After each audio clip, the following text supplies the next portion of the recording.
Know the difference with Annex Wealth Management? We are blessed being able to share in the joy of our clients. But we're also there when things aren't so joyful. One of those is losing a spouse. Great piece on the Annex Wealth Management YouTube channel by one of our guests, Deanne Phillips, Director of Client Learning Development, CFP and a Wealth Manager at Annex Wealth Management. It describes what Annex does for significant events like this. Nice job, Deanne. Thank you, Danny. In this segment, we're going to concentrate on what should happen during year one as a widow. Also joining us, Alec and Deanne, an estate planning attorney at Annex Wealth Management. Welcome back. Thanks, Danny. For this conversation, we're going to operate with the understanding that the death was not unexpected. Toward the end, we'll talk about if it happened suddenly. Deanne, where do you even start? Well, your wealth manager needs to know right away. The trusted advisor should become one of the first contacts outside of your family, friends, circle, because they're going to be able to put a time frame with you on the importance of next actions based on your goals and needs. There are some things that you need to deal with right away, like access to cash. So that could include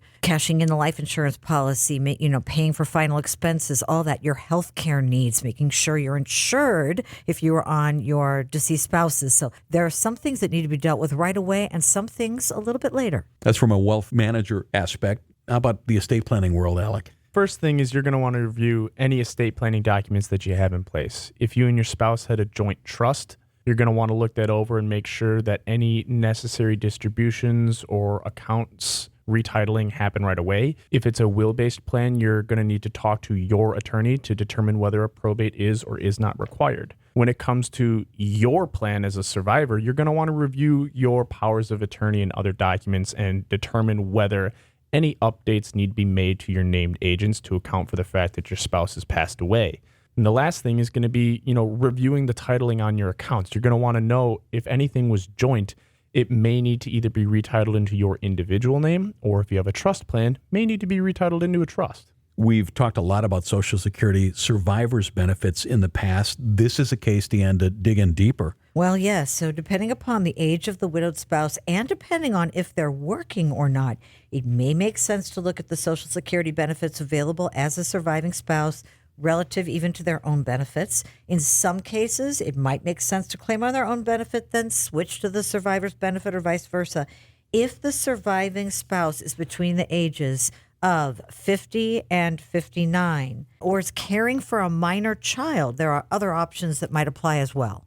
How about IRAs and other retirement plans? Yeah, so in addition to IRAs, any other account that might have a designation on it, an individual brokerage account, a life insurance policy, you're going to want to review those and make sure that you're talking to your wealth manager to get those accounts paid out to the necessary beneficiaries. When it comes to IRAs, there's different options available to a surviving spouse. It depends on the age gap between you and your deceased spouse and also your financial situation. Options would include treating it as an inherited IRA or rolling it over into your own existing IRA. So that's where you're going to want to talk to an advisor and make sure that your inherited options fit best within your plan.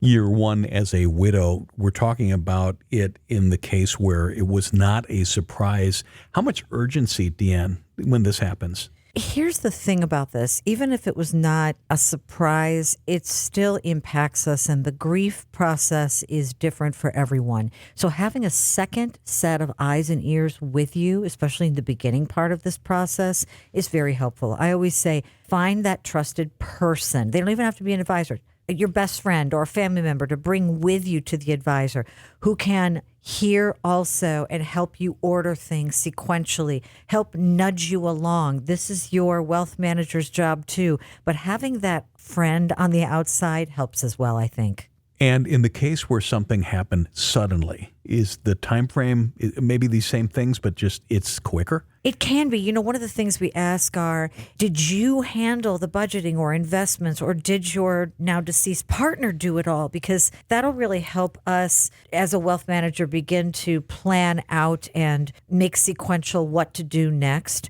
So the big things we need, again, are access to cash, make sure your insurance is still in place. There are some decisions that need to be made sooner rather than later, but let the dust settle. One of the things that should not be made really quickly usually is about your residence.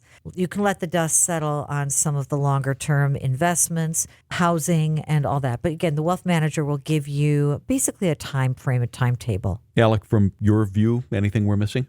The important thing to know, particularly with death planning, is there's a little bit of time to process your grief, process emotionally what's happening but it is going to be important to talk to that trusted contact sooner rather than later. And when in doubt, just bring your documents that you have to your wealth manager, your estate plan, your tax return. We can learn a lot from that and help you get your arms around everything.